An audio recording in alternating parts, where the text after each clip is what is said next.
Sama ada rombakan besar-besaran atau sekadar mengisi jawatan menteri yang kosong bakal berlaku. Itu pandangan seorang pemerhati yang menyifatkan bayangan Menteri Pendidikan Tinggi Datuk Seri Zamri Abdul Kadir sebagai isyarat jelas bahawa perubahan kabinet bakal berlaku tidak lama lagi.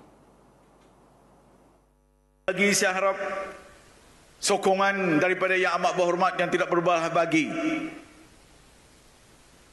untuk tahun-tahun yang akan datang.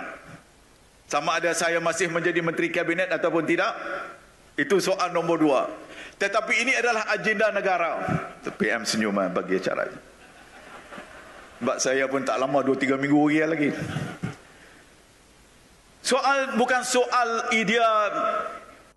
Menurut pemerhati itu, kenyataan Zamri di Festival Idea Putrajaya FOI pada Jumaat itu bukan sekadar gurauan. Sebaliknya, mesej terbuka bahawa Perdana Menteri Datuk Seri Anwar Ibrahim kini sedang meneliti penyusunan semula barisan kabinetnya. Katanya dua kementerian kini kosong iaitu Kementerian Ekonomi dan Kementerian Sumber Asli dan Kelestarian Alam selepas Datuk Seri Rafizi Ramli dan Nik Nazmi Nik Ahmad meletak jawatan. Dalam masa sama, jelasnya beberapa kementerian lain bakal kosong apabila tempoh senator menterinya tamat tidak lama lagi. Antara kementerian yang dijangka terkesan termasuk Kementerian Pendidikan Tinggi yang diterajui Zamri, Kementerian Dalam Negeri di bawah Datuk Seri Saifuddin Nasution Ismail serta Jabatan Perdana Menteri Hal Ehwal Agama dipimpin Datuk Dr. Naim Mokhtar. Ketiga-tiganya merupakan senator yang dilantik pada Disember 2022 dan tempoh penggal mereka bakal berakhir dalam beberapa minggu lagi. Pemerhati turut berpendapat pelantikan menteri kali ini bukan perubahan kecil, sebaliknya peluang untuk Anwar memperbaharui pasukan kabinet serta menilai semula prestasi menteri yang dilihat kurang menyelah. Pemerhati menegaskan jika rombakan hanya sekadar mengisi kekosongan tanpa hal tuju baharu, kerajaan akan dilihat lemah di mata rakyat.